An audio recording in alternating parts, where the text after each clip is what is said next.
Punjabi radio USA ਸੁਣ ਰਹੇ ਦੇਖ ਰਹੇ ਸਾਰੇ ਹੀ ਸਰੋਤੇ ਅਤੇ ਦਰਸ਼ਕਾਂ ਨੂੰ ਨਿੱਘੀ ਜੀ ਆਇਆਂ ਨੂੰ ਆਖਦੇ ਹਾਂ। ਸਭ ਨੂੰ ਪਿਆਰ ਭਰੀ ਸਤਿ ਸ੍ਰੀ ਅਕਾਲ। ਮੈਂ ਰਾਜਕਰਨਵੀਰ ਸਿੰਘ ਅੱਜ ਦੇ ਪ੍ਰੋਗਰਾਮ ਖਬਰ ਤੇ ਨਜ਼ਰ ਦੇ ਵਿੱਚ ਜੁੜ ਚੁੱਕੇ ਨੇ ਆਪਣੇ ਨਾਲ ਪੰਜਾਬ ਤੋਂ ਸੀਨੀਅਰ ਪੱਤਰਕਾਰ ਐਨਾਲਿਸਟ ਦੀਪਕ ਸ਼ਰਮਾ ਜਨਾਰਥਲ ਜੀ। ਦੀਪਕ ਜੀ ਆਇਆਂ ਨੂੰ ਆਖਦੇ ਹਾਂ, ਸਵਾਗਤ ਹੈ। ਸਤਿ ਸ੍ਰੀ ਅਕਾਲ ਜੀ। ਸਤਿ ਸ਼੍ਰੀ ਅਕਾਲ ਰਾਜਕਰਨ ਜੀ, ਸਾਰੇ ਸਰੋਤਿਆਂ ਨੂੰ ਦਰਸ਼ਕਾਂ ਨੂੰ ਮੇਰੀ ਪਿਆਰ ਭਰੀ ਸਤਿ ਸ਼੍ਰੀ ਅਕਾਲ। ਸਾਡੇ ਅੱਜ ਦੇ ਇਸ ਪ੍ਰੋਗਰਾਮ ਨੂੰ ਤੁਹਾਡੇ ਸਾਰਿਆਂ ਤੱਕ ਪਹੁੰਚਾਉਣ 'ਚ ਸਹਿਯੋਗ ਕਰਦੇ ਨੇ ਖਾਲਸਾ ਇੰਸ਼ੋਰੈਂਸ ਏਜੰਸੀ, ਜਿਨ੍ਹਾਂ ਦੇ ਕੋਲੋਂ ਹਰ ਤਰੀਕੇ ਦੀ ਇੰਸ਼ੋਰੈਂਸ ਕਰਵਾ ਸਕਦੇ ਹੋ। ਇੰਸ਼ੋਰੈਂਸ ਬਾਰੇ ਪਤਾ ਕਰਨ ਲਈ ਕਾਲ ਕਰ ਸਕਦੇ ਹੋ 408-272-2500। ਟੇਰਕੇਣਾ ਇਮੀਗ੍ਰੇਸ਼ਨ ਲਾ ਫਰਮ, US ਇਮੀਗ੍ਰੇਸ਼ਨ ਦਾ ਹੋਵੇ ਕਿਸੇ ਵੀ ਤਰੀਕੇ ਦਾ ਕੰਮ, ਕਾਲ ਅਟਰਨੀ ਜੇ ਟੇਰਕੇਣਾ 415-909-0503। ਗੁਰਦੀਪ ਸਿੰਘ ਵਰਦੀ ਗਲੋਬਸ, Mandeep Singh, Sandeep Kaur San Jose, Jind Kaur, Anayat Kaur Bakersfield, Mahinder Singh, Mahinder Kaur Mattu Yuba City, Amrik Singh Atwal, Jarnail Singh Yuba City, Jarnail Singh Seattle. ਇਹਨਾਂ ਸਾਰਿਆਂ ਦਾ ਧੰਨਵਾਦ। ਜੇ ਤੁਸੀਂ ਵੀ ਇਸ ਪ੍ਰੋਗਰਾਮ ਨੂੰ ਸਪਾਂਸਰ ਕਰਨਾ ਚਾਹੁੰਦੇ ਹੋ, ਸੰਪਰਕ ਕਰ ਸਕਦੇ ਹੋ 408-722-7698 ਦੇ ਉੱਤੇ। ਦੀਪਕ ਜੀ, ਗੱਲਬਾਤ ਦਾ ਸਿਲਸਿਲਾ ਸ਼ੁਰੂ ਕਰਦੇ ਹਾਂ। ਕਹਿੰਦੇ ਵੀ ਅਕਾਲੀ ਦਲ ਦੀ ਬੈਠਕ, ਜਥੇਦਾਰ ਹਰਪ੍ਰੀਤ ਸਿੰਘ ਜੀ ਨੂੰ ਤੋਰਨ ਦਾ ਕਹਿੰਦੇ ਹੋਵੇਗਾ ਗੁਪਤ ਫੈਸਲਾ। ਰਾਜਕਰਨ ਜੀ, ਇਸ ਤਰ੍ਹਾਂ ਕਿ ਆਪਾਂ ਕੱਲ ਵੀ ਗੱਲ ਕਰਕੇ ਹਟੇ ਆ, ਜਦੋਂ ਜਥੇਦਾਰ ਗਿਆਨੀ ਰਘੁਵੀਰ ਸਿੰਘ ਹੋਰਾਂ ਦਾ ਤੈਅ ਹੋਇਆ ਕਿ ਉਹ ਵਿਦੇਸ਼ ਚਲੇ ਗਏ ਨੇ, ਉਹ ਤੋਂ ਹਵਾਲੇ ਨਾਲ ਆਪਾਂ ਗੱਲ ਕਰਦੇ ਸੀਗੇ। ਕੁਝ ਹੁਣ ਪਿੱਛੋਂ ਸਾਰਾ ਕੁਝ ਸੈੱਟ ਕਰਨ ਦੀ ਕੋਸ਼ਿਸ਼ ਕੀਤੀ ਜਾਏਗੀ, ਜਿਹਦੇ ਵਿੱਚ ਅਹਿਮ ਤੌਰ ਤੇ 7 ਮੈਂਬਰੀ ਕਮੇਟੀ ਵਾਲਾ ਜਿਹੜਾ ਜਥੇਦਾਰ ਗਿਆਨੀ ਰਘੁਵੀਰ ਸਿੰਘ ਨੇ ਕਿਹਾ ਕਿ ਵਰਕਿੰਗ ਕਮੇਟੀ ਨੂੰ ਲੋੜ ਹੋਵੇ ਤਾਂ ਉਹ ਆਪਣੀ ਮਰਜ਼ੀ ਅਨੁਸਾਰ 7 ਮੈਂਬਰੀ ਕਮੇਟੀ 'ਚ ਵਾਧਾ ਕਰ ਸਕਦੇ। ਤੇ ਉਹਨਾਂ ਨੂੰ ਗਿਆਨ ਹੋ ਜੇ ਇੱਕੋ ਦਿਨ ਹੋਇਆ ਸੀ ਕਿ ਅਕਾਲੀ ਦਲ ਨੇ ਵਰਕਿੰਗ ਕਮੇਟੀ ਦੀ ਬੈਠਕ ਰੱਖ ਵੀ ਲਈ। ਸੋ ਇਹਦਾ ਮਤਲਬ ਇਹ ਉਹੀ ਹੋਣ ਜਾ ਰਿਹਾ ਜਿਸ ਦਾ ਖਦਸ਼ਾ ਸੀਗਾ, ਜਾਂ ਜਿਸ ਗੱਲ ਵੱਲ ਇਸ਼ਾਰਾ ਗਿਆਨੀ ਹਰਪ੍ਰੀਤ ਸਿੰਘ ਵੀ ਕਰ ਰਹੇ ਸੀਗੇ ਕਿ ਭਾਈ ਇਹ ਕਾਰਵਾਈਆਂ ਹੋਣੀਆਂ ਨੇ। ਵੈਸੇ ਤਾਂ ਗਿਆਨੀ ਹਰਪ੍ਰੀਤ ਸਿੰਘ ਹੋਰਾਂ ਦੇ ਮਾਮਲੇ ਤੇ ਜੇਕਰ ਕੋਈ ਫੈਸਲਾ ਵੀ ਲੈਣਾ ਹੋਵੇ ਤਾਂ ਸ਼੍ਰੋਮਣੀ ਅਕਾਲੀ ਦਲ ਦੀ ਅੰਤਰਿਮ ਕਮੇਟੀ 'ਚ ਲਿਆ ਜਾ ਸਕਦਾ, ਤੇ ਉਹਦੇ ਵਿੱਚ ਵੀ ਉਹ ਪਹਿਲਾਂ ਹੀ ਇਸ਼ਾਰਾ ਹੋ ਚੁੱਕਿਆ ਕਿ ਜੀ ਹੋ ਸਕਦਾ ਉਹ 'ਚ ਦੋਸ਼ ਪੱਤਰ ਆ ਜਾਵੇ, ਉਸ ਦੇ ਉੱਤੇ ਕਾਰਵਾਈ ਹੋ ਜਾਵੇ ਤੇ ਉਹਨੂੰ ਲਾਂਭੇ ਕਰ ਦਿੱਤਾ ਜਾਵੇ, ਫਿਰ ਉਸ ਤੋਂ ਬਾਅਦ ਨਵੇਂ ਜਥੇਦਾਰ ਦੀ ਪੱਕੀ ਨਿਯੁਕਤੀ ਕਰ ਦਿੱਤੀ ਜਾਵੇ, ਤੇ ਜਦ ਤੱਕ ਜਥੇਦਾਰ ਰਘੁਵੀਰ ਸਿੰਘ ਪਰਤਣ ਤਦ ਤੱਕ ਇਹ ਸਾਰਾ ਕੰਮ ਹੋ ਜਾਵੇ।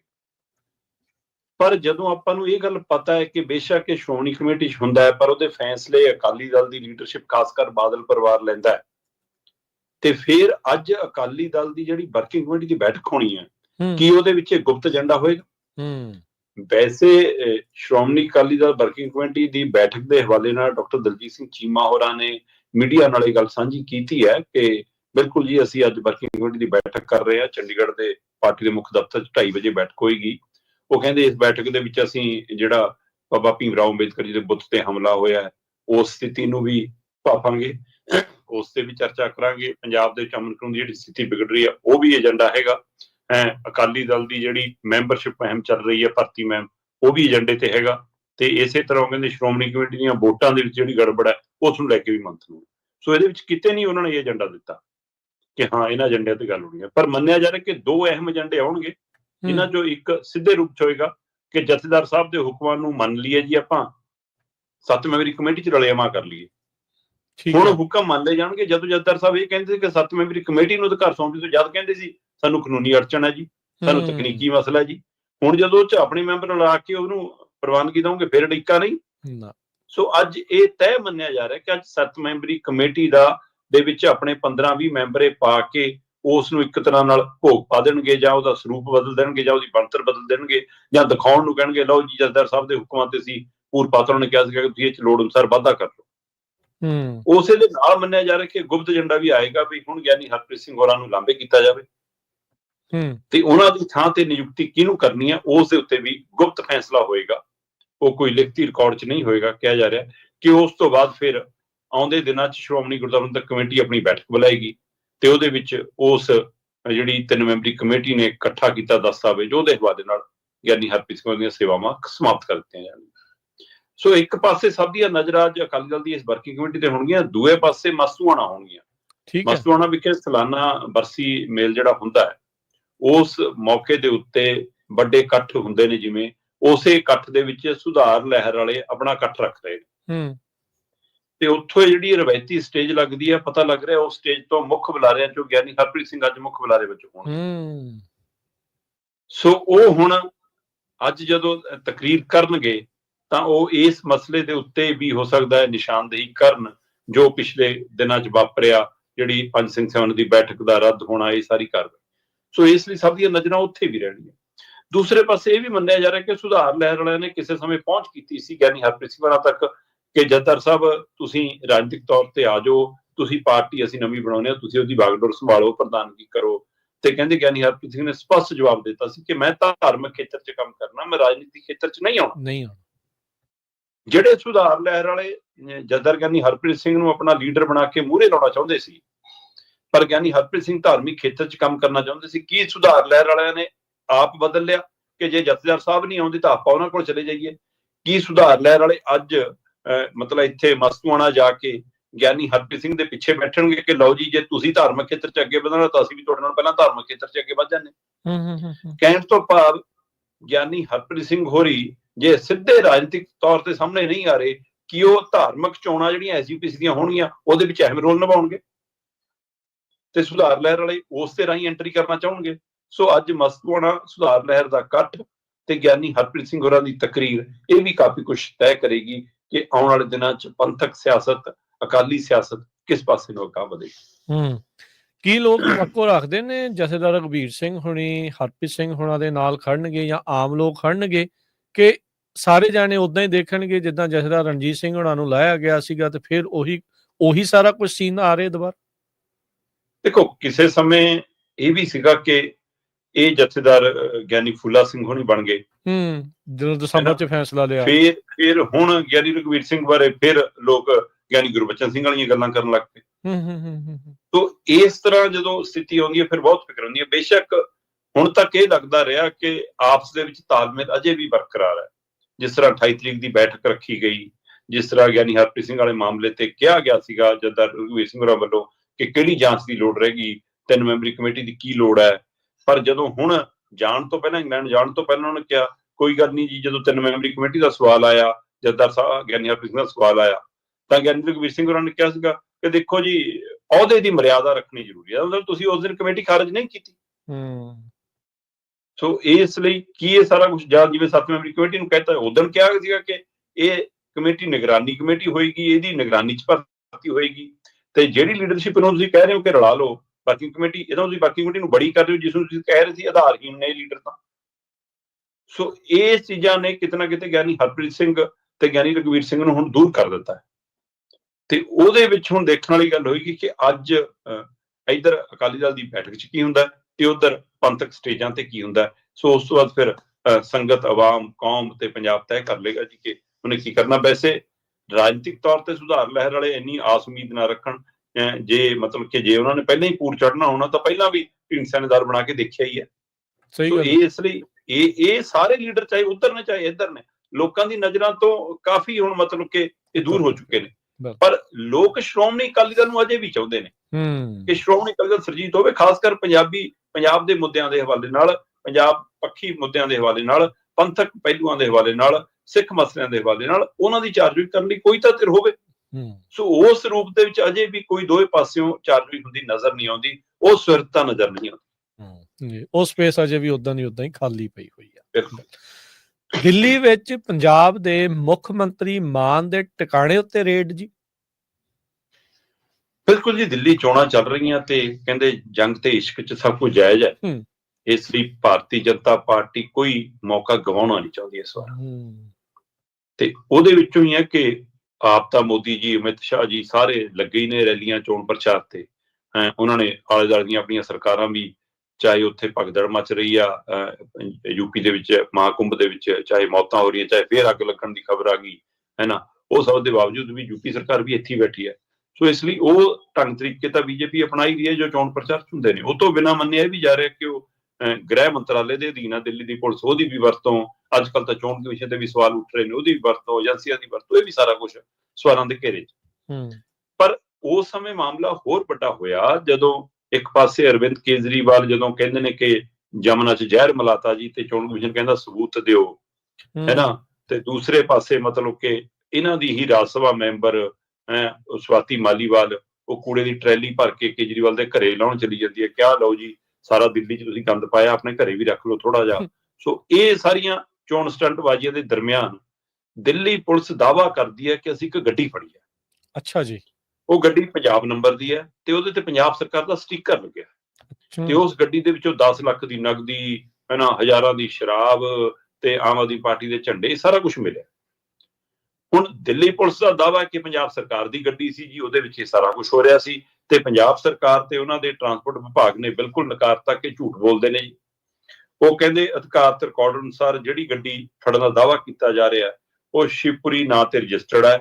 3 ਸਾਲ ਪਹਿਲਾਂ ਆਰਮੀ ਡੈਂਟਲ ਕਾਲਜ ਪਠਾਨਕੋਟ 'ਚ ਬੰਦਾ ਤੈਨਾਤ ਸੀਗਾ, ਪਿਛੋਕੜੇ ਦਾ ਮਹਾਰਾਸ਼ਟਰ ਤੋਂ ਹੈ ਤੇ ਜਿਹੜੀ ਗੱਡੀ ਫੜੀ ਗਈ ਹੈ ਨਾ, ਉਹ ਹੈਗੀ ਹੈ ਜੀ ਕਹਿੰਦੇ ਹੁੰਡਈ ਕ੍ਰੇਟਾ ਸੀਰੀਜ਼।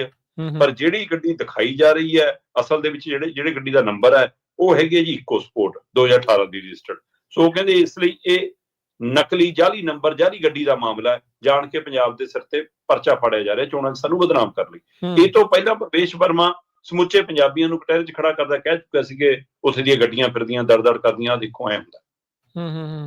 ਇੱਧਰ ਇਹ ਗੱਡੀ ਫੜੀ ਜਾਣ ਤੋਂ ਬਾਅਦ ਰਵਨੀਤ ਬਿੱਟੂ ਦੀ ਵੀਡੀਓ ਆਉਂਦੀ ਹੈ ਕਿ ਜੀ ਇਹ ਜਾਂਚ ਦਾ ਵਿਸ਼ਾ ਹੈ, ਜੇ ਪੰਜਾਬ ਸਰਕਾਰ ਦੀ ਗੱਡੀ ਹੈ ਤਾਂ ਸੀਐਮ ਦਾ ਘਰ ਫਰੋਲਣਾ ਚਾਹੀਦਾ ਹੈ ਨਾ। ਕੀ ਹੈ ਮਤਲਬ ਉਸ ਸਮੇਂ ਤੱਕ ਤੈਅ ਹੋ ਗਿਆ ਸੀਗਾ ਕਿ ਮੁੱਖ ਮੰਤਰੀ ਭਗਵੰਤ ਮਾਨ ਦੇ ਦਿੱਲੀ ਰਿਹਾਇਸ਼ੀ ਟਿਕਾਣੇ ਦੇ ਉੱਤੇ ਛਾਪੇਮਾਰੀ ਹੋਏਗੀ?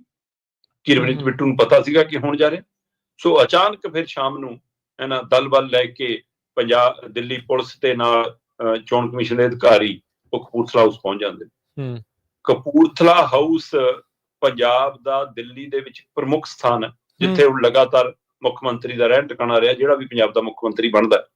ਸੋ ਭਗਵੰਤ ਮਾਨ ਨੇ ਉੱਥੇ ਡੇਰੇ ਲਾਏ ਹੋਏ ਨੇ ਤੇ ਉਹ ਟੀਮ ਨੂੰ ਅੰਦਰ ਨਹੀਂ ਵੜਨ ਦਿੱਤਾ ਗਿਆ। ਉਹਨਾਂ ਨੇ ਕਿਹਾ ਜੀ ਕਿ ਸਾਨੂੰ ਕੈਮਰਾਮੈਨ ਲੈ ਕੇ ਅੰਦਰ ਜਾਣ ਦਿਓ, ਸਾਨੂੰ ਪੋਰਟਲ ਤੇ ਸ਼ਿਕਾਇਤ ਮਿਲੀ ਹੈ ਕਿ ਇੱਥੇ ਪੈਸੇ ਵੰਡੇ ਜਾ ਰਹੇ ਨੇ ਤੇ 100 ਮਿੰਟ 'ਚ ਅਸੀਂ ਨਿਪਟਾਰਾ ਕਰਨਾ ਹੈ ਨਾ। ਤੇ ਉੱਥੇ ਤਕਰਾਰ ਹੋਈ, ਬਹਿਸ ਹੋਈ, ਕਾਫੀ ਦੇਰ ਬਾਅਦ ਕਹਿੰਦੇ ਜੀ ਚਲੋ ਕੁਝ ਬੰਦੇ ਜੀ ਅੰਦਰ ਗਏ ਵੀ, ਕਹਿੰਦੇ ਜੀ ਖਾਲੀ ਹੱਥ ਆ ਕੇ, ਕਮਰੇ ਸਾਰੇ ਬੰਦ ਸੀ। ਸੋ ਹੁਣ ਇੱਕ ਪਾਸੇ ਭਗਵੰਤ ਮਾਨ ਹੋਰੀ, ਆਤਸ਼ੀ ਹੋਰੀ, ਆਮ ਆਦਮੀ ਪਾਰਟੀ ਦੇ ਪੰਜਾਬ ਪੋਰਟਲ ਵੀ, ਉਹਨਾਂ ਦਾ ਉੱਥੇ ਵਾਲੇ ਪੇਜ ਵੀ, ਉਹ ਸਾਰੇ ਦਮ ਭਰੇ ਨੇ ਕਿ ਇਹ ਵਧੀਕੀ ਹੈ ਜੀ, ਇਹ ਧੱਕੇਸ਼ਾਹੀ ਹੈ, ਆਮ ਆਦਮੀ ਪਾਰਟੀ ਨੂੰ ਬਦਨਾਮ ਕੀਤਾ ਜਾ ਰਿਹਾ, ਪੰਜਾਬ ਨੂੰ ਬਦਨਾਮ ਕੀਤਾ ਜਾ ਰਿਹਾ, ਇਸ ਤਰ੍ਹਾਂ ਛਾਪੇਮਾਰੀ ਕਰਨਾ ਜਾਇਜ਼ ਨਹੀਂ। ਬਿਲਕੁਲ ਇੱਕ ਮਰਿਆਦਾ, ਇੱਕ ਰੁਤਬਾ, ਇੱਕ ਅਹੁਦਿਆਂ ਦਾ ਉਹ ਵੀ ਹੁੰਦਾ, ਪਰ ਇਹ ਸਾਰਾ ਕੁਝ ਜਿਵੇਂ ਟੁੱਟ ਰਿਹਾ, ਉਹਦੇ ਵਿੱਚ ਦੋਏ ਤਰ੍ਹਾਂ ਬਰਾਬਰ ਨਹੀਂ। ਜੇ ਉਹ ਆਪਣੀ ਏਜੰਸੀਆਂ ਦੀ ਵਰਤੋਂ ਕਰ ਰਹੀ ਆ ਤਾਂ ਸਾਡੇ ਵਾਲੇ ਵੀ ਜਮਾਂ ਹੇਠਲੇ ਪੱਧਰ ਤੇ ਜਾ ਕੇ ਰਾਜਨੀਤੀ ਕਰ ਰਹੇ ਨੇ। ਫਿਰ ਮੁੱਖ ਮੰਤਰੀ ਦਾ ਕੰਮ ਐਂ ਵੀ ਨਹੀਂ ਹੁੰਦਾ ਨਾ ਕਿ ਚੱਪਲ ਪਾ ਕੇ ਗਲੀ ਗਲੀ ਕਰ ਫਿਰੀ ਜਾਓ ਵੋਟਾਂ ਮੰਗਦੇ। ਸੋ ਇਸ ਲਈ ਇਹ ਵੀ ਪਹਿਲੂ ਹੈਗਾ। ਦੂਸਰੇ ਪਾਸੇ ਜਿੱਥੇ ਆਮ ਆਦਮੀ ਪਾਰਟੀ ਇਹ ਕਹਿੰਦੀ ਹੈ ਕਿ ਜੇ ਮੁੱਖ ਮੰਤਰੀ ਦੀ ਘਰ ਤੇ ਛਾਪਾ ਹੈ, ਉੱਥੇ ਦੂਸਰੇ ਪਾਸੇ ਇਹ ਵੀ ਪਤਾ ਲੱਗ ਰਿਹਾ ਕਿ ਇਹ ਇਸੇ ਗੱਡੀ ਰਾਹੀਂ ਕਨੈਕਸ਼ਨ ਤਾਂ ਨਹੀਂ। ਜਿਹੜੀ ਗੱਡੀ ਤੇ ਸਟicker ਲੱਗਾ, ਕੁਝ ਲੱਗਾ, ਇਹਨਾਂ ਨੇ ਨਕਾਰਤੀ, ਉਹਨਾਂ ਨੇ ਹਾਮੀ ਭਰਤੀ। ਕੀ ਉਹ ਮੁੱਖ ਮੰਤਰੀ ਦੇ ਕੋਟੇ 'ਚ, ਉਹਦੇ ਕਾਫਲੇ 'ਚ ਤਾਂ ਨਹੀਂ ਬੋਲਦੀ? ਉਸ ਕੜੀ ਵਜੋਂ ਤਾਂ ਨਹੀਂ ਇਹ ਛਾਪਾ? ਇਸ ਵਜੋਂ ਵੀ ਦੇਖਿਆ ਜਾ ਰਿਹਾ। ਸੋ ਦਿੱਲੀ ਦੇ ਵਿੱਚ ਐਕਟੀ ਬਹੁਤ ਫਸਮਾ ਮੁਕਾਬਲਾ, ਔਰ ਸਿੱਧੇ ਮੁਕਾਬਲੇ ਦੇ ਵਿੱਚ ਆਮ ਆਦਮੀ ਪਾਰਟੀ ਔਰ ਭਾਰਤੀ ਜਨਤਾ ਪਾਰਟੀ ਹੈ। ਔਰ ਜਿਵੇਂ ਪਿਛਲੇ 3-4 ਦਿਨਾਂ ਤੋਂ ਰਾਹੁਲ ਗਾਂਧੀ ਆਪਣੇ ਪੱਧਰ ਤੇ ਸਰਗਰਮ ਹੋਇਆ, ਉਸ ਨੇ ਆਮ ਆਦਮੀ ਪਾਰਟੀ ਦੀ ਫਿਕਰ ਵਧਾਤੀ ਹੈ ਕਿ ਜੇ ਲੈ ਦੇ ਕੇ ਵੀ ਕਾਂਗਰਸੀਆਂ ਵੋਟਾਂ ਕੁਝ ਵੱਧ ਗਈਆਂ ਹੈ ਨਾ, ਹੁਣ ਤਾਂ ਜਿੱਤਣ ਵਾਲੀ ਪੋਜੀਸ਼ਨ 'ਚ ਹੈ ਨਹੀਂ ਕਾਂਗਰਸ, ਵੋਟਾਂ ਹੀ 4 ਵਧਾਊਗੀ। ਜੇ ਵੋਟਾਂ ਕਾਂਗਰਸ ਦੇ ਪਾਲੇ 'ਚ ਵੱਧ ਗਈਆਂ ਤਾਂ ਫਿਰ ਆਮ ਆਦਮੀ ਪਾਰਟੀ ਨੂੰ ਹੋਰ ਨੁਕਸਾਨ ਹੋ ਸਕਦਾ। ਸੋ ਇਸ ਲਈ ਇੰਡੀਆ ਗੱਠਜੋੜ ਤਾਂ ਹੁਣ ਖਿਲਰ ਗਿਆ ਹੈ ਨਾ, ਪਰ ਕੀ ਨਤੀਜਿਆਂ 'ਚ ਆਮ ਆਦਮੀ ਪਾਰਟੀ ਖਿਲਰ ਜਾਵੇਗੀ ਜਾਂ ਭਾਰਤੀ ਜਨਤਾ ਪਾਰਟੀ ਆਪਣੇ ਇਹ ਸਾਰੇ ਜੋ ਉਹਨਾਂ ਨੇ ਲੌ ਲਸ਼ਕਰ ਤਿਆਰ ਕੀਤਾ ਉਹਦੇ ਦਮ ਤੇ ਦਿੱਲੀ ਜਿੱਤ ਲੇਗੀ? ਇਹ ਸਵਾਲ ਹੁਣ ਵੱਡੇ ਹੁੰਦੇ ਜਾ ਰਹੇ ਨੇ, ਪਰ ਹੁਣ ਦਿਨ ਦੂਰ ਨਹੀਂ ਰਹੇ। 5 ਤਰੀਕ ਬਹੁਤ ਨੇੜੇ ਆ ਗਈ, 5 ਨੂੰ ਵੋਟਾਂ ਤੇ 8 ਨੂੰ ਨਤੀਜੇ ਆ ਜੀ। ਪਰ ਮੁੱਖ ਮੰਤਰੀ ਦੇ ਰਿਹਾਇਸ਼ ਤੇ ਟਿਕਾਣਾ ਹੁਣ ਭਗਵੰਤ ਮਾਨ ਜੀ ਕਹਿੰਦੇ ਨੇ ਕਿ ਇਹ ਪੰਜਾਬ ਤੇ ਹਮਲਾ, ਪੰਜਾਬੀਆਂ ਤੇ ਹਮਲਾ। ਪਰ ਸਵਾਲ ਇਹ ਹੈ ਕਿ ਤੁਸੀਂ ਪੰਜਾਬ ਨੂੰ ਤਾਂ ਲਾਂਭੇ ਰੱਖ ਕੇ ਕੇਜਰੀਵਾਲ ਜੀ ਦੇ ਭਗਤੀ ਦੇ ਲਈ ਲੀਨ ਹੋ, ਫਿਰ ਤੁਸੀਂ ਇਸ ਨੂੰ ਪੰਜਾਬ ਨਾਲ ਕਿਵੇਂ ਜੋੜ ਰਹੇ? ਪੰਜਾਬ ਨੂੰ ਤਾਂ ਪੈਰਾਂ 'ਚ ਵਿਛਾਇਆ ਪਿਆ। ਉੱਥੇ ਪੰਜਾਬ ਕਪੂਰਥਲਾ ਹਾਊਸ ਤੋਂ ਹੀ ਕਹਿੰਦੇ ਸਾਰਾ ਕੁਝ ਇਸ ਟਾਈਮ ਚੱਲ ਰਿਹਾ ਆ। ਉੱਥੇ ਕੇਜਰੀਵਾਲ ਹੁਣੀ ਵੀ ਉੱਥੇ ਆ ਤੇ ਇਹ ਵੀ ਉੱਥੇ, ਤੇ ਸਭ ਕੁਝ ਉੱਥੋਂ ਹੀ ਕੀਤਾ ਜਾ ਰਿਹਾ। ਅਗਲੀ ਦੀਪਕ ਜੀ ਗੱਲ ਕਰੀਏ ਮੇਅਰ ਦੀ ਚੋਣ। ਕਹਿੰਦੇ ਕਾਂਗਰਸ ਨੇ ਅੰਮ੍ਰਿਤਸਰ ਦਾ ਬਦਲਾ ਕਿਤੇ ਚੰਡੀਗੜ੍ਹ ਤੋਂ ਨਹੀਂ ਲੈ ਲਿਆ? ਹਾਂ ਬਿਲਕੁਲ ਜੀ, ਚੰਡੀਗੜ੍ਹ ਦੀ ਮੇਅਰ ਦੀ ਚੋਣ ਕੱਲ ਕਾਫੀ ਦਿਲਚਸਪ ਹੋਈ। 35 ਮੈਂਬਰੀ ਹਾਊਸ ਹੈ ਜਿਹਦੇ ਵਿੱਚ 13 ਮੈਂਬਰ ਸਿੱਧੇ ਆਮ ਆਦਮੀ ਪਾਰਟੀ ਕੋਲ ਨੇ, 6 ਮੈਂਬਰ ਕਾਂਗਰਸ ਦੇ ਨੇ ਤੇ ਇਸ ਤਰ੍ਹਾਂ ਦੂਸਰੇ ਪਾਸੇ ਮਤਲਬ ਕਿ 16 ਮੈਂਬਰ ਬੀਜੇਪੀ ਕੋਲ ਨੇ ਜੀ। ਸੋ 16 ਉਹਨਾਂ ਕੋਲ ਨੇ ਤੇ ਇਹਨਾਂ ਦੇ ਗੱਠਜੋੜ ਦੇ ਤਹਿਤ 19 ਇਹਨਾਂ ਕੋਲ ਨੇ। ਇਸ ਤਰ੍ਹਾਂ ਹੀ 35 ਮੈਂਬਰੀ ਹਾਊਸ ਹੈ ਜਿਹੜਾ ਚੰਡੀਗੜ੍ਹ ਦੇ ਨਗਰ ਨਿਗਮ ਦਾ, ਤੇ ਸਿੱਧੇ ਰੂਪ ਚ ਬਹੁਮਤ ਆਮ ਆਦਮੀ ਪਾਰਟੀ ਤੇ ਕਾਂਗਰਸ ਦੇ ਗੱਠਜੋੜ ਕੋਲ ਹੈ। ਇਸੇ ਗੱਠਜੋੜ ਦੇ ਤਹਿਤ ਇਹਨਾਂ ਨੇ ਮੈਂਬਰ ਪਾਰਲੀਮੈਂਟ ਲੜੀ ਸੀ, ਜਿਸ ਚ ਉਮੀਦਵਾਰ ਕਾਂਗਰਸ ਦਾ ਸੀ, ਤੇ ਮਨੀਸ਼ ਤਿਵਾੜੀ ਫਿਰ ਇੱਥੋਂ ਜਿੱਤ ਗਿਆ ਉਸ ਗੱਠਜੋੜ ਦੇ ਤਹਿਤ। ਇਸੇ ਗੱਠਜੋੜ ਦੇ ਤਹਿਤ ਇਹ ਤੈਅ ਸੀਗਾ ਕਿ ਜੇ MP ਤੁਹਾਡਾ ਤਾਂ 5 ਸਾਲ ਮੇਅਰ ਸਾਡਾ। ਤੇ ਹਰ ਸਾਲ ਇੱਥੇ ਨਗਰ ਨਿਗਮ ਦੀ ਚੋਣ ਤਾਂ MCਆਂ ਦੀ ਚੋਣ ਤਾਂ 5 ਸਾਲ ਬਾਅਦ ਹੀ ਹੁੰਦੀ ਆ, ਪਰ ਮੇਅਰ ਦੀ ਚੋਣ ਹਰ ਸਾਲ ਹੁੰਦੀ ਆ। ਉਹ ਮੈਂਬਰ ਆਪਣਾ ਮੇਅਰ ਹਰ ਸਾਲ ਚੁਣਦੇ ਨੇ। ਸੋ ਮੇਅਰ, ਸੀਨੀਅਰ ਡਿਪਟੀ ਮੇਅਰ ਤੇ ਡਿਪਟੀ ਮੇਅਰ ਦੀ ਚੋਣ ਕੱਲ ਸੀਗੀ। ਹੁਣ ਮੇਅਰ ਦਾ ਉਮੀਦਵਾਰ ਆਮ ਆਦਮੀ ਪਾਰਟੀ ਦਾ ਸੀ, ਸੀਨੀਅਰ ਡਿਪਟੀ ਮੇਅਰ ਤੇ ਡਿਪਟੀ ਮੇਅਰ ਦਾ ਉਮੀਦਵਾਰ ਕਾਂਗਰਸ ਦਾ ਸੀ। ਹੁਣ 13 ਇਹਨਾਂ ਕੋਲ ਆਮ ਆਦਮੀ ਪਾਰਟੀ ਕੋਲ ਵੋਟਾਂ ਨੇ, 6 ਇਹਨਾਂ ਕੋਲ ਮਤਲਬ ਕਿ ਕਾਂਗਰਸ ਵਾਲੀਆਂ ਨੇ, 19 ਇੱਕ MP ਦੀ ਵੋਟ ਹੁੰਦੀ ਹੈ, 20 ਵੋਟਾਂ ਹੋ ਗਈਆਂ ਜੀ। 20 ਇਹਨਾਂ ਕੋਲ ਸੀ, 16 ਉਹਨਾਂ ਕੋਲ ਸੀ। ਤੇ ਜਦੋਂ ਵੋਟਾਂ ਪਈਆਂ ਤਾਂ ਆਮ ਆਦਮੀ ਪਾਰਟੀ ਦਾ ਉਮੀਦਵਾਰ ਨੂੰ ਵੋਟਾਂ ਨਿਕਲੀਆਂ 17 ਤੇ ਭਾਜਪਾ ਦੇ ਉਮੀਦਵਾਰ ਨੂੰ ਨਿਕਲੀਆਂ 19। ਠੀਕ ਹੈ। ਸੋ ਜੇ ਇਹਨਾਂ ਕੋਲ 20 ਸੀ ਤਾਂ 17 ਨਿਕਲਣਾ ਮਤਲਬ 3 ਵੋਟਾਂ ਉਧਰ ਕ੍ਰੋਸ ਹੋ ਗਈਆਂ, ਉਧਰ 16 ਸੀ, ਉਹਨਾਂ ਦੀ 19 ਹੋ ਗਈ, ਵੱਧ ਗਈਆਂ। ਸੋ 3 ਵੋਟਾਂ ਕਿਹਨੇ ਪਾਈਆਂ ਉੱਥੇ ਪਰਚੀ ਤੇ ਨਾਂ ਤਾਂ ਕਿਸੇ ਦਾ ਨਹੀਂ ਲਿਖਿਆ। ਪਰ ਇਹ ਪ੍ਰਕਿਰਿਆ ਇਸ ਤਰ੍ਹਾਂ ਚੱਲਦੀ ਹੈ ਕਿ ਪਹਿਲਾਂ ਮੇਅਰ ਦੀਆਂ ਵੋਟਾਂ ਪੈ ਜਾਂਦੀਆਂ ਨੇ, ਉਹਦੀ ਗਿਣਤੀ ਹੋ ਜਾਂਦੀ ਆ, ਫਿਰ ਸੀਨੀਅਰ ਡਿਪਟੀ ਮੇਅਰ ਦੀਆਂ ਵੋਟਾਂ ਪੈਂਦੀਆਂ ਨੇ, ਉਹਦੀ ਗਿਣਤੀ ਹੁੰਦੀ ਆ, ਫਿਰ ਡਿਪਟੀ ਮੇਅਰ ਦੀਆਂ। ਸੋ ਜਦੋਂ ਮੇਅਰ ਦੀਆਂ ਵੋਟਾਂ ਪਈਆਂ ਤਾਂ ਵੋਟਾਂ ਨਿਕਲ ਰਹੀਆਂ ਨੇ ਗੱਠਜੋੜ ਨੂੰ 17, ਤੇ ਜਦੋਂ ਡਿਪਟੀ ਮੇਅਰ ਔਰ ਸੀਨੀਅਰ ਡਿਪਟੀ ਮੇਅਰ ਦੀਆਂ ਵੋਟਾਂ ਪਈਆਂ ਤਾਂ ਵੋਟਾਂ ਨਿਕਲ ਰਹੀਆਂ ਨੇ 19। ਸੋ ਇਹਦਾ ਮਤਲਬ ਫਿਰ ਇੱਕ ਵੋਟ ਹੀ ਕ੍ਰੋਸ ਹੋਈ, 2 ਵੋਟਾਂ ਜਿਹੜੀਆਂ ਉਧਰ ਗਈਆਂ ਸੀ ਉਹ ਵਾਪਸ ਮੁੜ ਆਈਆਂ। ਸੀਨੀਅਰ ਡਿਪਟੀ ਮੇਅਰ ਤੇ ਡਿਪਟੀ ਮੇਅਰ ਕਾਂਗਰਸ ਦੇ ਕੋਟੇ ਚੋਂ ਸੀ, ਉਹ ਉਹਨਾਂ ਦਾ ਬਣ ਗਿਆ। ਮੇਅਰ ਆਮ ਆਦਮੀ ਪਾਰਟੀ ਦੇ ਕੋਟੇ ਚੋਂ ਸੀ, ਉਹ ਰਹਿ ਗਿਆ। ਹੁਣ ਅਗਲੇ ਕਹਿੰਦੇ ਵੀ ਇਹਨਾਂ ਨੇ ਅੰਮ੍ਰਿਤਸਰ ਵਾਲਾ ਬਦਲਾ ਲਿਆ, ਕਿਉਂਕਿ ਲੁਧਿਆਣੇ ਚ, ਅੰਮ੍ਰਿਤਸਰ ਚ ਕਾਂਗਰਸ ਕੋਲ ਮੇਅਰ ਚੋਣ ਦੇ ਦੌਰਾਨ MC ਵੱਧ ਸੀਗੇ, ਪਰ ਜਿਵੇਂ ਇਹਨਾਂ ਨੇ ਖਰੀਦੋ ਫਰੋਖਤ ਕੀਤੀ, ਆਮ ਆਦਮੀ ਪਾਰਟੀ ਨੇ ਤੋੜ-ਫੋੜ ਕੀਤੀ, ਧੱਕਾ ਕੀਤਾ ਸਰਕਾਰ ਦਾ ਜੋ ਜ਼ਬਰਦਸਤੀ, ਜਿਵੇਂ ਸਰਪੰਚੀ ਤੋਂ ਲੈ ਕੇ ਉਸ ਦਾ ਰੋਸਾ ਕਹਿੰਦੇ ਕਾਂਗਰਸ ਦੇ ਮਨ 'ਚ ਸੀਗਾ, ਉਹ ਬਦਲਾ ਕਹਿੰਦੇ ਇੱਥੇ ਲੈ ਲਿਆ। ਪਰ ਦੂਸਰੇ ਪਾਸੇ ਇਹ ਵੀ ਕਿਹਾ ਜਾ ਰਿਹਾ ਕਿ ਇਹ ਕ੍ਰਾਸ ਵੋਟਿੰਗ ਜੀ ਕਾਂਗਰਸ ਨੇ ਨਹੀਂ ਕੀਤੀ ਜੀ, ਆਪ ਵਾਲਿਆਂ ਨੇ ਕੀਤੀ ਹੈ। ਉਹ ਕਹਿੰਦੇ ਆਮ ਆਦਮੀ ਪਾਰਟੀ ਦੇ ਜਿਹੜੇ ਇੱਥੇ ਦੇ MC ਨੇ ਉਹਨਾਂ 'ਚ ਆਪਸ ਦੇ ਵਿੱਚ ਕੋਈ ਖਿੱਚੋਤਾਣ ਹੈਗੀ ਆ, ਇਸ ਲਈ ਉਹਨਾਂ ਨੇ ਬਾਕੀ ਤਾਂ ਗੱਠਜੋੜ ਨੂੰ ਪਾਤੀਆਂ, ਆਪਣੇ ਹੀ ਉਮੀਦਵਾਰ ਦੇ ਸਮੇਂ ਉਹਨਾਂ ਨੇ ਕ੍ਰਾਸ ਵੋਟ ਕਰਤੀ। ਇਹ ਕਾਂਗਰਸ ਵੱਲੋਂ ਪ੍ਰਚਾਰਿਆ ਜਾ ਰਿਹਾ, ਜਦੋਂ ਕਿ ਕੁਝ ਧਿਰਾਂ ਇਸ ਦੇ ਵਿੱਚ ਇਸ ਨਜ਼ਰ ਤੋਂ ਵੀ ਦੇਖ ਰਹੀਆਂ ਕਿ ਕਿਤੇ ਕਾਂਗਰਸ ਨੇ ਆਮ ਆਦਮੀ ਪਾਰਟੀ ਨੂੰ ਸਬਕ ਸਿਖਾਉਣ ਲਈ ਕਿ ਜੋ ਸਾਡੇ ਨਾਲ ਤੁਸੀਂ ਇੱਥੇ ਪੰਜਾਬ ਤੋਂ ਲੈ ਕੇ ਹੁਣ ਦਿੱਲੀ ਤੱਕ ਕਰ ਰਹੇ ਹੋ, ਉਸ ਦਾ ਬਦਲਾ ਲੈਣ ਲਈ BJP ਨਾਲ ਤਾਂ ਨਹੀਂ ਸਮਝੌਤਾ ਕਰ ਲਿਆ ਕਿ ਭਾਈ ਅਸੀਂ ਤੁਹਾਨੂੰ ਪਵਾ ਦਾਂਗੇ, ਬਾਅਦ ਚੋਂ ਸਾਡੇ ਵਾਲੇ ਟਾਈਮ ਤੁਸੀਂ ਕੁਛ ਇੱਧਰ ਪਵਾ ਦਿਓ। ਕਿ ਇਹ ਖੇਲਾ ਤਾਂ ਨਹੀਂ ਹੋਇਆ? ਜੋ ਮਰਜ਼ੀ ਹੋਵੇ, ਪਰ ਚੰਡੀਗੜ੍ਹ ਦੀ ਮੇਅਰ ਦੀ ਚੋਣ ਦੇ ਵਿੱਚ ਹੁਣ ਨਵਾਂ ਖੇਲਾ ਹੋ ਗਿਆ। ਜਿਹੜੇ 5 ਸਾਲ ਆਪਣਾ ਮੇਅਰ ਮੰਨ ਕੇ ਚੱਲ ਰਹੇ ਸੀ, 1 ਸਾਲ ਹੀ ਮਿਲਿਆ, ਅਗਲੇ 4 ਸਾਲ ਲਈ ਤਾਂ ਹੁਣ ਫਿਲਹਾਲ ਲੱਗਦਾ ਕਿ ਗੱਠਜੋੜ ਮੁੱਕ ਗਿਆ, ਕਿਉਂਕਿ ਦਿੱਲੀ ਚੋਣਾਂ ਤੋਂ ਬਾਅਦ ਲੱਗਦਾ ਇੰਡੀਆ ਗੱਠਜੋੜ ਵਾਲਾ ਵੀ ਕੰਮ ਨਿਬੜ ਜਾਣਾ, ਤੇ ਉੱਥੇ ਪਹਿਲਾਂ ਹੀ ਅੱਡੋ ਅੱਡ ਲੜ ਰਹੇ ਨੇ। ਸੋ ਇਸ ਲਈ ਫਿਰ ਅਗਲੀ ਵਾਰ ਤੋਂ ਇੱਥੇ ਮੇਅਰ ਕੀ ਲਗਾਤਾਰ ਹੁਣ BJP ਦਾ ਹੀ ਬਣਦਾ ਰਹੇਗਾ, ਇਹ ਵੀ ਸਵਾਲ ਖੜਾ ਹੋ ਗਿਆ। ਜੀ, ਇਹ ਤਾਂ ਵੈਸੇ ਸਹੀ ਗੱਲ ਹੈ। ਇਹ ਤਾਂ ਕਈ ਐਂਗਲ ਆ, ਜਿੰਨੇ ਜਾਣੇ ਉਹਨੇ ਐਂਗਲ ਹੀ ਜਿਹੜੇ ਇੱਥੇ ਨਿਕਲੀ ਆਉਣੇ ਆ। ਹਾਲਤ ਸਿਆਸਤ ਦੇ ਇਹ ਬਣੇ ਪਏ ਆ। ਅਗਲੀ ਦੀਪਕ ਜੀ ਗੱਲ ਕਰੀਏ, ਆਰਾਮ ਕਰ ਰਹੇ ਕਿਸਾਨਾਂ ਤੇ ਲੰਮੀ ਤਾਣ ਸੌ ਰਹੀ ਹੈ ਪੰਜਾਬ ਪੁਲਿਸ। ਬਿਲਕੁਲ ਜੀ, ਕਿਸਾਨਾਂ ਲਈ ਬਣੇ ਆਰਾਮ ਕਰ ਜਾਂ ਕਿਸਾਨਾਂ ਦੇ ਕੰਮਾਂ ਕਾਰਾਂ ਲਈ ਬਣੇ ਦਫ਼ਤਰ ਅਦਾਰਿਆਂ ਤੇ ਪੰਜਾਬ ਪੁਲਿਸ ਦਾ ਕਬਜ਼ਾ ਚੱਲਿਆ ਹੋਇਆ। ਵੈਸੇ ਤਾਂ ਪੰਜਾਬ ਦੀ ਰਾਜਧਾਨੀ ਚੰਡੀਗੜ੍ਹ ਦੇ ਵਿੱਚ ਜਿਹੜਾ ਕਿਸਾਨ ਭਵਨ ਸੀਗਾ, ਉੱਥੇ ਵੀ ਲੰਮਾ ਸਮਾਂ ਪੰਜਾਬ ਦੇ CM ਦੀ ਜਿਹੜੀ ਫੋਰਸ ਹੁੰਦੀ ਸੀ, ਕਮਾਂਡੋ ਫੋਰਸ ਹੁੰਦੀ ਸੀ, ਉਹਨਾਂ ਦਾ ਕਬਜ਼ਾ ਰਿਹਾ। ਮਤਲਬ ਕਮਰਿਆਂ ਦੇ ਉੱਪਰ ਖਿੜਕੀਆਂ ਦੇ ਉੱਤੇ ਹੀ ਵਰਦੀਆਂ ਦੇ ਹੈਂਗਰ ਟੰਗੇ ਦਿਖ ਜਾਂਦੇ ਸੀਗੇ। ਬੜੀ ਕੋਸ਼ਿਸ਼ ਹੋਈ, ਜਦੋਜਹਿਦ ਹੋਈ, ਪਰ ਉਹ ਕਦੇ ਖਾਲੀ ਨਹੀਂ ਹੋਇਆ। ਪਰ ਜਦੋਂ ਕਿਸਾਨ ਅੰਦੋਲਨ ਸੀਗਾ 2021 ਵਾਲਾ, ਉਸ ਸਮੇਂ ਇੱਕ ਤਾਂ ਕਿਸਾਨੀ ਅੰਦੋਲਨ ਸਿਖਰ ਤੇ ਸੀ, ਦੂਸਰਾ ਪਾਸੇ ਕੈਪਟਨ ਅਮਰਿੰਦਰ ਸਿੰਘ ਨੇ ਕਿਸਾਨ ਭਵਨ ਦੀ ਰੈਨੋਵੇਸ਼ਨ ਸ਼ੁਰੂ ਕਰਾਤੀ, ਤੇ ਉਹ ਰੈਨੋਵੇਸ਼ਨ ਦੇ ਚੱਕਰ ਚੋਂ ਕਮਰੇ ਖਾਲੀ ਹੋ ਗਏ, ਫਿਰ ਮੁੜ ਕੇ ਬਦਲ ਨਹੀਂ ਦਿੱਤੇ।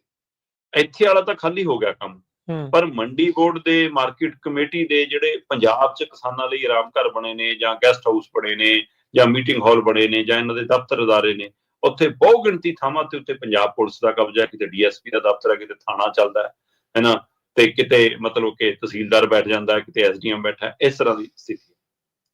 ਚਲੋ ਆਪਸੀ ਭਾਈਚਾਰਕ ਵੀ ਕੁਛ ਹੁੰਦਾ ਕਿ ਕੋਈ ਨਾ ਜੀ ਸਾਡੀ ਥਾਂ ਵਿਹਲੀ ਪਈ ਆ, ਤੁਸੀਂ ਬਹਿ ਜਾਓ, ਪਰ ਉਹ ਬੈਠੋ ਵੀ ਸਾਲਾਂ ਬੱਧੀ ਬੈਠੇ ਰਹੋ ਤੇ ਕਿਰਾਇਆ ਵੀ ਨਾ ਦਓ, ਫਿਰ ਤਾਂ ਇਹ ਕੀ ਹੈ।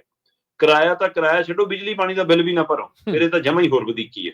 ਸੋ ਬਿਲਕੁਲ ਜੀ ਤੁਹਾਡੀ ਗੱਲ ਦਰੁਸਤ ਹੈ। ਇਹ ਖਬਰ ਦਸਤਾਵੇਜੀ ਅੰਕੜਾ ਭਰਪੂਰ ਕਿੰਨੇ ਕਿੰਨੇ ਪੈਸੇ ਕਿੰਨਾ ਕੀ ਇਹ ਪੂਰਾ ਹਿਸਾਬ ਕਿਤਾਬ ਲੈ ਕੇ ਚਰਨਜੀਤ ਭੁੱਲਰ ਹੋਰਾਂ ਨੇ ਨਸਰ ਕੀਤੀ ਹੈ।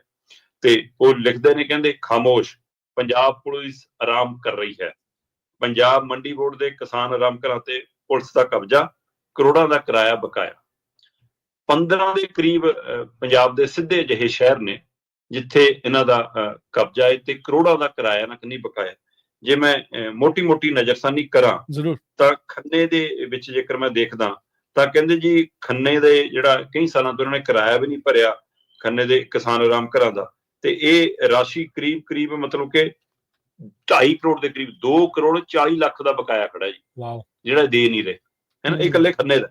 ਇਹ ਤੋਂ ਅੱਗੇ ਆ ਜੀ ਅਸੀਂ ਮਤਲਬ ਕਿ ਇਸੇ ਤਰ੍ਹਾਂ ਰਾਏਕੋਟ ਦੇ ਵਿੱਚ 39 ਲੱਖ 40 ਲੱਖ ਦੇ ਕਰੀਬ ਕਿਰਾਇਆ ਖੜਾ ਹੈ। ਅਮਲੋਹ ਦੇ ਵਿੱਚ ਆ ਜਾਵਾਂ ਤਾਂ ਉੱਥੇ ਵੀ ਜੀ 44 ਲੱਖ ਤੋਂ ਵੱਧ ਕਿਰਾਇਆ ਇਹਦਾ ਨਹੀਂ ਖੜਾ ਹੈ ਨਾ। ਇਸੇ ਤਰ੍ਹਾਂ ਬਟਾਲੇ ਦੇ ਵਿੱਚ ਮਤਲਬ 1.5 ਲੱਖ ਦੇ ਕਰੀਬ ਕਿਰਾਇਆ ਖੜਾ ਹੈ। ਇਸ ਤਰ੍ਹਾਂ ਸਰਦੂਲਗੜ੍ਹ ਦੇ ਵਿੱਚ DSP ਦਾ ਦਫ਼ਤਰ ਚੱਲਦਾ, ਕਿਰਾਇਆ ਤਾਂ ਕੀ ਕਰਨਾ ਸੀ, ਬਿਜਲੀ ਪਾਣੀ ਦਾ ਬਿੱਲ ਵੀ ਨਹੀਂ ਕਹਿੰਦੇ ਭਰਿਆ, 20 ਲੱਖ ਤੋਂ ਉੱਪਰ ਇਹ ਕਿਰਾਇਆ ਖੜਾ ਹੈ। ਇਸੇ ਤਰ੍ਹਾਂ ਸੁਨਾਮ ਮਾਰਕੀਟ ਕਮੇਟੀ ਹੈ ਜੀ ਜਿੱਥੇ 13 ਲੱਖ ਤੋਂ ਵੱਧ ਕਿਰਾਇਆ ਖੜਾ ਹੈ। ਤੇ ਇਸੇ ਤਰ੍ਹਾਂ ਵੱਖੋ-ਵੱਖ ਸ਼ਹਿਰ ਨੇ ਜਿੱਥੇ ਕਈ ਥਾਂ SDM ਬੈਠਾ, ਕਈ ਥਾਂ DSP ਬੈਠਾ ਤੇ ਨਾ ਕਿਰਾਇਆ ਤੇ। ਇਹ ਜਿਹੜਾ ਤਰੀਕਾ ਹੈ ਮਤਲਬ ਸਰਕਾਰ ਹੀ ਸਰਕਾਰ ਨੂੰ ਠੱਗੀ ਲਾਈ ਜਾਂਦੀ ਹੈ। ਦੇਖੋ ਸਰਕਾਰੀ ਵਿਭਾਗ ਹੀ ਸਰਕਾਰੀ ਵਿਭਾਗ ਨੂੰ, ਜੇਕਰ ਇਹ ਕਿਰਾਏ ਤੇ ਉਹ ਰਹਿ ਰਹੇ ਨੇ ਤਾਂ ਕਿਰਾਇਆ ਦੇਣਗੇ ਤਾਂ ਖਜ਼ਾਨੇ 'ਚ 4 ਪੈਸੇ ਹੀ ਆਉਂਦੇ ਆ। ਤੇ ਇਹ ਪ੍ਰਕਿਰਿਆ ਪੈਸਾ ਘੁੰਮਣਾ ਹੀ ਹੁੰਦਾ ਨਾ, ਇੱਕ ਵਿਭਾਗ ਚੋਂ ਨਿਕਲ ਕੇ ਦੂਜੇ 'ਚ ਜਾਂਦਾ ਤਾਂ ਅਰਥਚਾਰਾ ਤਾਂ ਘੁੰਮਦਾ ਨਾ, ਉਹਦੇ ਨਾਲ ਇੱਕ ਪ੍ਰਕਿਰਿਆ ਤਾਂ ਚੱਲਦੀ ਹੈ। ਤੁਸੀਂ ਉਹ ਵੀ ਨਹੀਂ ਕਰ ਰਹੇ। ਅੱਛਾ ਜੇ ਇਹੀ ਗੱਲ ਹੈ ਕਿ ਐਂ ਹੀ ਕਿਰਾਏ ਤੇ ਦੇਣੇ ਨੇ ਮੰਡੀ ਬੋਰਡ ਨੇ, ਫਿਰ ਭਾਈ ਜੇ ਇਹ ਕਿਰਾਇਆ ਨਹੀਂ ਦਿੰਦੇ ਇਹਨਾਂ ਤੋਂ ਖਾਲੀ ਕਰਾ ਕੇ ਕਿਸੇ ਬਾਹਰ ਲਿਆਉਣ ਦੇ ਦੋ, ਘੱਟੋ ਘੱਟ ਕਿਰਾਇਆ ਤਾਂ ਆਉਣ ਲੱਗ ਜਾਵੇ ਤੁਹਾਨੂੰ। ਸਹੀ ਗੱਲ ਉਹ ਸਿੱਧੀ। ਪਰ ਜਦੋਂ ਕਿ ਜਿਹੜੇ ਕੰਮ ਲਈ ਜਿਹੜੀ ਚੀਜ਼ ਬਣੀ ਹੁੰਦੀ ਹੈ ਉਸ ਉਦੇਸ਼ ਲਈ ਕਿਉਂ ਨਹੀਂ ਵਰਤੀ ਜਾਂਦੀ, ਇਹ ਸਵਾਲ ਵੱਡਾ ਜੀ। ਸੋ ਜਿਹੜਾ ਸਿਸਟਮ ਕਿਸਾਨੀ ਲਈ, ਕਿਉਂਕਿ ਪੰਜਾਬ ਕਿਸਾਨ ਪ੍ਰਧਾਨ ਸੂਬਾ ਹੈ ਤੇ ਉਸ ਪ੍ਰਕਿਰਿਆ ਦੇ ਤਹਿਤ ਇਹਦੇ ਤੇ ਗੌਰ ਕਰਨ ਦੀ ਲੋੜ ਹੈ। ਤੇ ਜੇ ਸਰਕਾਰਾਂ ਹੀ ਮਤਲਬ ਕਿ ਸਰਕਾਰੀ ਵਿਭਾਗਾਂ ਤੋਂ ਹੀ ਕਬਜ਼ੇ ਨਹੀਂ ਛਡਾ ਸਕਦੀਆਂ ਤਾਂ ਲੋਕਾਂ ਦੇ ਮਸਲੇ ਕੀ ਹੱਲ ਕਰਨਗੇ, ਇੱਥੋਂ ਅੰਦਾਜ਼ਾ ਲਾ ਲਓ। ਪਹਿਲਾਂ ਤਾਂ ਢੋਲ ਲੈ ਕੇ ਬਹੁਤ ਜ਼ਮੀਨਾਂ ਛਡਵਾਈਆਂ ਸੀ, ਉਹਨਾਂ ਦਾ ਵੀ ਪਤਾ ਨਹੀਂ ਇੱਥੇ ਵੀ ਢੋਲ ਵਜਾ ਲੈਣ ਜਾ ਕੇ, ਮਾੜਾ ਜਿਹਾ ਟਰੈਕਟਰ ਇੱਥੇ ਰਹਿ ਜਾਣ। ਸਹੀ ਗੱਲ ਜੀ। ਸਿੱਖਿਆ ਦਾ ਦਿੱਲੀ ਮਾਡਲ ਫੇਲ, ਤੀਜੀ ਜਮਾਤ ਦੇ ਜਵਾਕ ਊੜੇ ਆੜੇ ਤੋਂ ਵੀ ਅਣਜਾਣ। ਇਹ ਕਾਫੀ ਪੀੜਦਾਇਕ ਖਬਰ ਹੈ ਜੀ। ਬਕਾਇਦਾ ਤੌਰ ਤੇ ਐਨੂਅਲ ਰਿਪੋਰਟ ਜਿਹੜੀ ਬਣਦੀ ਹੈ ਵਿਦਿਅਕ ਪ੍ਰਕਿਰਿਆ ਦੇ ਤਹਿਤ, ਉਹ ਜਿਹੜੀ ਸਾਲਾਨਾ ਰਿਪੋਰਟ ASIR 2024 ਆਈ ਹੈ, ਉਹਨੇ ਕਾਫੀ ਹੈਰਾਨ ਪਰੇਸ਼ਾਨ ਕੀਤਾ। ਇਹਨਾਂ ਨੇ ਬਹੁਤ ਗਾਇਆ ਕਿ ਸਾਡਾ ਸਿੱਖਿਆ ਦਾ ਦਿੱਲੀ ਮਾਡਲ ਬੜਾ ਕਮਾਲ ਹੈ।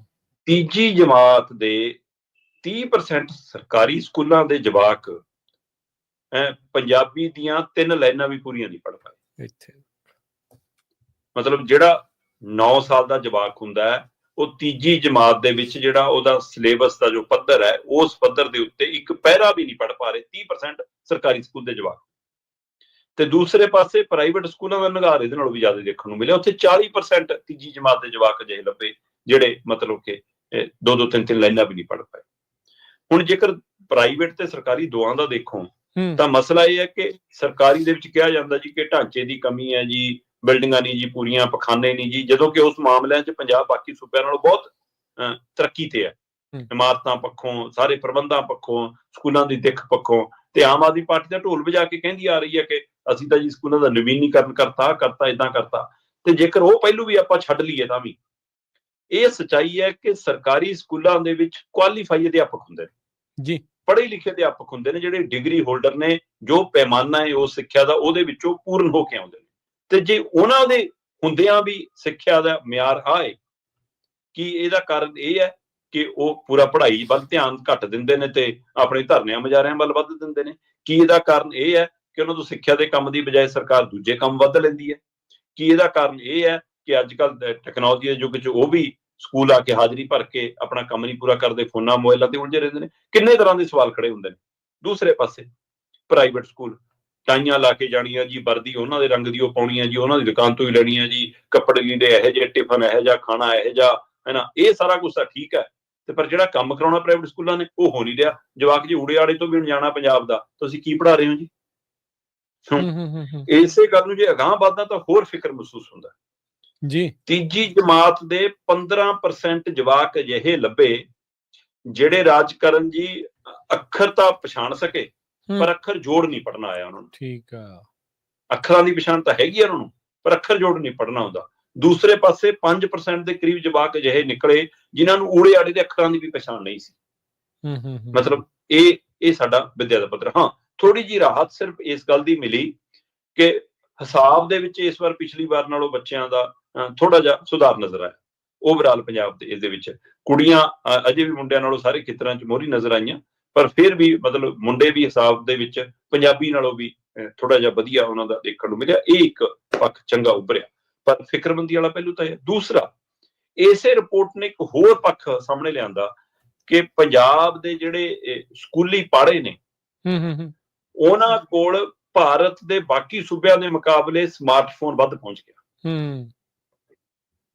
15-16 ਸਾਲ ਦਾ ਜਵਾਕ ਜਿਹੜਾ 9ਵੀਂ 10ਵੀਂ 'ਚ ਹੁੰਦਾ, ਹਾਂਜੀ, 15-16 ਸਾਲ ਦੇ 96% ਵਿਦਿਆਰਥੀ ਜਵਾਕਾਂ ਕੋਲ ਸਮਾਰਟਫੋਨ ਤੱਕ ਪਹੁੰਚ ਹੈ ਜੀ। 96%, 96.2% ਪੰਜਾਬ ਦੇ ਜਵਾਕਾਂ ਕੋਲ ਸਮਾਰਟਫੋਨ ਦੀ ਪਹੁੰਚ ਹੈ ਤੇ ਇਹਨਾਂ ਚੋਂ 46% ਨੇ ਇਹ ਮੰਨਿਆ ਕਿ ਜੀ ਸਾਡੇ ਕੋਲ ਸਿੱਧਾ ਨਿੱਜੀ ਆਪਣਾ ਸਮਾਰਟਫੋਨ ਹੈ। ਕਿਉਂਕਿ ਨਹੀਂ ਤਾਂ ਇਹ ਹੁੰਦਾ ਨਾ ਕਿ ਮਾਪਿਓ ਦਿੰਦੇ ਨਹੀਂ ਕਿ ਜਵਾਕ ਸਕੂਲ ਜਾਣ ਲੱਗੇ ਬੇਬੇ ਨੂੰ ਵਾਪਸ ਫੜਾ ਜਾਂਦਾ ਤੇ ਆਉਂਦੇ ਹੀ ਬੇਬੇ ਵਾਲਾ ਫੋਨ ਤੇ ਆਪਣਾ ਕਬਜ਼ਾ ਜਮਾ ਦਿੰਦਾ, ਮਾਂ ਵਾਲਾ ਫੋਨ ਨਿਆਣਾ ਆਪਣਾ ਹੀ ਫੋਨ ਮੰਨ ਕੇ ਚੱਲਦਾ। ਸੋ ਇਸ ਲਈ ਇਹ ਤੋਂ 96% ਉਹ ਨੇ ਤੇ ਉਹਨਾਂ ਚੋਂ 46% ਉਹ ਨੇ ਜਿਨ੍ਹਾਂ ਕੋਲ ਇਹ ਮੰਨਿਆ ਉਹਨਾਂ ਨੇ ਕਿ ਸਾਡੇ ਕੋਲ ਆਪਣਾ ਫੋਨ ਹੈ। ਔਰ ਟੋਟਲ 92.5% ਜਵਾਕ ਪੂਰੀ ਤਰ੍ਹਾਂ ਫੋਨ ਦੇ ਮਾਹਰ ਮਿਲੇ। ਵੀਡੀਓ ਚਲਾਉਣੀ, ਡਾਊਨਲੋਡ ਕਰਨੀ, ਖੋਲਣਾ, ਇੰਸਟਾਗ੍ਰਾਮ ਚਲਾਉਣਾ, ਇਹ ਭੇਜਣਾ, ਇਹ ਸਾਰੇ 'ਚ ਵੀ ਮਹਾਰਤ ਹਾਸਲ ਮਿਲੀ। ਸੋ ਉਹ ਕਹਿੰਦੇ ਕਿ ਬੱਚਿਆਂ ਨੇ ਇਹ ਕਿਹਾ ਕਿ ਜੀ ਅਸੀਂ ਵਿਦਿਅਕ ਕੰਮਾਂ ਲਈ ਆਪਣੇ ਫੋਨਾਂ ਦੀ ਵਰਤੋਂ ਕਰਦੇ ਹਾਂ, ਪਰ ਉਹ ਕਹਿੰਦੇ ਕਿ ਇਸ ਫੋਨ ਦੀ ਵਰਤੋਂ ਕਾਰਨ ਹੀ ਉਹਨਾਂ ਦਾ ਵਿਦਿਅਕ ਪੱਧਰ ਹੇਠਾਂ ਜਾ ਰਿਹਾ। ਤੇ ਇਹ ਵੀ ਇੱਕ ਪਹਿਲੂ ਗੌਰ ਮੰਗਦਾ ਕਿ ਅਸੀਂ ਫੋਨ ਦੇ ਮਾਹਰ ਤਾਂ ਹੋ ਗਏ, ਫੋਨ ਤੱਕ ਤਾਂ ਪਹੁੰਚ ਗਏ, ਪਰ ਕਿਤਾਬਾਂ ਤੱਕ ਵੀ ਨਹੀਂ ਪਹੁੰਚੇ ਤੇ ਊੜੇ ਆੜੇ 35 ਦੇ ਵੀ ਮਾਹਰ ਨਹੀਂ ਹੋ ਪਾ ਰਹੇ। ਇਹ ਅਫਸੋਸਜਨਕ ਵਰਤਾਰਾ। ਸਰਕਾਰਾਂ ਚੋਣਾਂ ਵੱਲੇ ਧਿਆਨ ਨਾ ਦੇਣ, ਇਸ ਕੰਮ ਵੱਲ ਵੀ ਧਿਆਨ ਦੇਣ ਤੇ ਵਿਰੋਧੀ ਧਿਰਾਂ ਕੁਰਸੀਆਂ ਦੀ ਲੜਾਈਆਂ ਲੜਨ ਦੀ ਬਜਾਏ ਪੰਜਾਬ ਦੇ ਮੁੱਦਿਆਂ ਦੀ ਲੜਾਈਆਂ ਲੜਨ, ਭਵਿੱਖ ਦੇ ਉੱਤੇ ਵੀ ਨਜ਼ਰ ਮਾਰਨ, ਨਜ਼ਰਸਾਨੀ ਕਰਨ। ਆਸਟ੍ਰੇਲੀਆ ਪਹਿਲਾ ਵਾਹਦ ਮੁਲਕ ਬਣਿਆ ਜਿਨ੍ਹਾਂ ਨੇ 16 ਸਾਲ ਤੋਂ ਛੋਟੇ ਨਿਆਣਿਆਂ ਦੇ ਲਈ ਸਾਰਿਆਂ ਦੇ ਲਈ ਸੋਸ਼ਲ ਮੀਡੀਆ ਬੈਨ ਕੀਤਾ। ਇਹ ਮੈਨੂੰ ਲੱਗਦਾ ਅੱਜ ਦੇ ਜ਼ਮਾਨੇ ਦੇ ਵਿੱਚ ਸਮਾਜਿਕ ਤੌਰ ਦੇ ਉੱਤੇ ਬਹੁਤ ਵੱਡੀ ਜ਼ਰੂਰਤ ਬਣ ਗਈ ਆ। ਜਾਂਦੇ ਜਾਂਦੇ ਦੀਪਕ ਜੀ, ਇੱਕ ਵਧਾਈ ਵਾਲੀ ਗੱਲ, ਚੰਡੀਗੜ੍ਹ ਜਿਹੜਾ ਰੇਲਵੇ ਸਟੇਸ਼ਨ ਆ ਉਹਦੇ ਵਿੱਚ ਪੰਜਾਬੀ ਮੋਹਰੇ ਆਈ ਆ। ਇਹ ਇੱਕ ਖੁਸ਼ੀ ਵਾਲੀ ਗੱਲ ਆ। ਤੁਸੀਂ ਵੀ ਲੰਮੀ ਜਿਹੜੀ ਲੜਾਈ ਇਸ ਦੇ ਵਿੱਚ ਲਗਾਤਾਰ ਸੰਘਰਸ਼ ਜਿਹੜਾ ਉਹ ਚੱਲ ਰਿਹਾ ਆ, ਸੋ ਇਸ ਬਾਬਤ ਕੀ ਸਰੋਤਿਆਂ ਦਰਸ਼ਕਾਂ ਨਾਲ ਸਾਂਝ ਪਾਉਣੀ ਚਾਹੁੰਦੇ ਆ? ਬਿਲਕੁਲ ਜੀ, ਚੰਡੀਗੜ੍ਹ ਪੰਜਾਬੀ ਮੰਚ ਹੈ, ਉਹਦੇ ਨਾਲ ਸਹਿਯੋਗੀ ਸੰਗਠਨ ਨੇ, ਪੰਜਾਬੀ ਲੇਖਕ ਸਭਾ ਹੈ, ਹੋਰ ਇੱਥੇ ਸੁਹਿਰਦ ਵਿਅਕਤੀ ਨੇ, ਆਪਣੇ ਆਪਣੇ ਦਮ ਤੇ ਅਲੱਗ-ਅਲੱਗ ਕੰਮ ਕਰਦੇ ਨੇ। ਸੋ ਲਗਾਤਾਰ ਸਾਰਿਆਂ ਨੇ ਆਪਣੇ ਆਪਣੇ ਢੰਗ ਨਾਲ ਮੋਰਚੇ ਵਿੱਢੇ ਹੋਏ ਨੇ ਤੇ ਲਗਾਤਾਰ ਇੱਥੇ ਇਹ ਲੜਾਈ ਚੱਲਦੀ ਹੈ। ਉਹਦੇ ਵਿੱਚੋਂ ਸਾਈਨ ਬੋਰਡਾਂ ਤੇ ਪੰਜਾਬੀ ਲਿਖਤੀ ਜੀ, ਅਸੀਂ ਚਿੱਠੀ ਪੱਤਰ ਦਾ ਜਵਾਬ ਪੰਜਾਬੀ 'ਚ ਦੇ ਦਿਆਂਗੇ ਜੀ, ਇਹੋ ਜਿਹੀਆਂ ਸਰਕਾਰਾਂ ਹਾਮੀਆਂ ਭਰਦੀਆਂ ਰਹੀਆਂ। ਹੁਣ ਰੇਲਵੇ ਵਿਭਾਗ ਨੇ ਵੀ ਤੈਅ ਕੀਤਾ ਕਿ ਭਾਸ਼ਾ ਐਕਟ ਦੇ ਤਹਿਤ ਇੱਥੋਂ ਦੀ ਸਥਾਨਕ ਬੋਲੀ ਜੇ ਪੰਜਾਬੀ ਰਹੀ ਹੈ ਤਾਂ ਉਹਨੂੰ ਮੋਹਰੀ ਥਾਂ ਮਿਲਣਾ ਚਾਹੀਦਾ। ਇਸ ਸੰਘਰਸ਼ ਦੇ ਵਿੱਚੋਂ ਉੱਥੇ ਬੋਰਡਾਂ ਦੇ ਉੱਤੇ ਪੰਜਾਬੀ ਮੂਹਰੇ ਲਿਖੀ ਜਾ ਰਹੀ ਹੈ, ਪਰ ਲੜਾਈ ਇਕੱਲੇ ਤਖਤੀਆਂ ਬੋਰਡਾਂ ਦੇ ਉੱਤੇ, ਸਾਈਨ ਬੋਰਡਾਂ ਤੇ ਜਾਂ ਚਿੱਠੀਆਂ 'ਚ ਪੰਜਾਬੀ ਲਿਖਾਉਣ ਦੀ ਨਹੀਂ ਹੈ। ਪ੍ਰਸ਼ਾਸਨਿਕ ਤੌਰ ਤੇ, ਅਧਿਕਾਰਕ ਤੌਰ ਤੇ ਅਫਸਰਾਂ ਨੇ ਇੱਥੋਂ ਦੀ ਭਾਸ਼ਾ ਪਹਿਲੀ ਅੰਗਰੇਜ਼ੀ ਬਣਾਈ ਹੋਈ ਹੈ। ਹਾਂਜੀ ਹਾਂਜੀ, ਜਦੋਂ ਕਿ ਅੰਗਰੇਜ਼ੀ ਭਾਰਤ ਦੀ ਸੰਵਿਧਾਨਕ ਭਾਸ਼ਾ ਨਹੀਂ ਹੈ ਤੇ ਜੇ ਉਹ ਸੰਵਿਧਾਨਕ ਭਾਸ਼ਾ ਨਹੀਂ ਹੈ, ਫਿਰ ਉਹ ਜੇ ਤੁਸੀਂ ਇਹਨੂੰ ਕੇਂਦਰ ਸ਼ਾਸਿਤ ਪ੍ਰਦੇਸ਼ ਵੀ ਮੰਨਦੇ ਹੋ ਤਾਂ ਵੀ ਉਹ ਕਿਸੇ ਸੂਬੇ ਦੀ ਭਾਸ਼ਾ ਕਿਵੇਂ ਹੋ ਸਕਦੀ ਹੈ? ਤੇ ਪੰਜਾਬ ਦੀ ਰਾਜਧਾਨੀ ਦੇ ਨਾਤੇ ਤਾਂ ਉੱਥੇ ਅੰਗਰੇਜ਼ੀ ਬਿਲਕੁਲ ਉੱਥੋਂ ਦੀ, ਤੁਸੀਂ ਉਹਨੂੰ ਸੰਪਰਕ ਭਾਸ਼ਾ ਵਜੋਂ ਵਰਤ ਸਕਦੇ ਹੋ, ਵਰਤੋ ਹੈ, ਪਰ ਇਸ ਦੀ ਪਹਿਲੀ ਭਾਸ਼ਾ ਤਾਂ ਪੰਜਾਬੀ ਹੋਣੀ ਚਾਹੀਦੀ ਹੈ ਨਾ। ਸੋ ਉਹ ਅਧਿਕਾਰਤ ਜਿਹੜੀ ਲੜਾਈ ਹੈ, ਉਹ ਸੰਘਰਸ਼ ਜਾਰੀ ਹੈ ਕਿ ਇਹ ਚੀਜ਼ਾਂ, ਧੰਨਵਾਦ ਜੇ ਤੁਸੀਂ ਇਹ ਕੁਛ ਕੀਤਾ, ਪਰ ਇਹਦੇ ਨਾਲ ਸਾਡੀ ਸੰਤੁਸ਼ਟੀ ਨਹੀਂ ਹੁੰਦੀ। ਸਾਡੀ ਲੜਾਈ ਉਸ ਦਿਨ ਤੱਕ ਜਾਰੀ ਰਹੇਗੀ ਜਦੋਂ ਤੱਕ ਚੰਡੀਗੜ੍ਹ ਦੇ ਵਿੱਚ, ਪੰਜਾਬ ਦੀ ਰਾਜਧਾਨੀ ਦੇ ਵਿੱਚ, ਪੰਜਾਬੀ ਨੂੰ ਬਣਦਾ ਉਸਦਾ ਰੁਤਬਾ, ਸਥਾਨ ਨਹੀਂ ਮਿਲ ਜਾਂਦਾ। ਬਿਲਕੁਲ ਜੀ, ਪੰਜਾਬ ਦੇ ਹਰ ਮਹਿਕਮੇ 'ਚ, ਹਰ ਥਾਂ ਦੇ ਉੱਤੇ ਪੰਜਾਬੀ ਨੂੰ ਹਮੇਸ਼ਾ ਹੀ ਮੋਹਰੀ ਜਿਹੜਾ ਉਹ ਰੱਖਿਆ ਜਾਣਾ ਚਾਹੀਦਾ ਤੇ ਉਹਦੇ ਵਿੱਚ ਹੀ ਕੰਮਕਾਜ ਹੋਣੇ ਚਾਹੀਦੇ ਆ। ਧੰਨਵਾਦ ਦੀਪਕ ਜੀ, ਬੜੀ ਮਿਹਰਬਾਨੀ, ਸ਼ੁਕਰੀਆ। ਮਿਲਦੇ ਹਾਂ ਅਗਲੀ ਵਾਰੀ। ਸਤਿ ਸ੍ਰੀ ਅਕਾਲ ਜੀ। ਸਤਿ ਸ੍ਰੀ ਅਕਾਲ।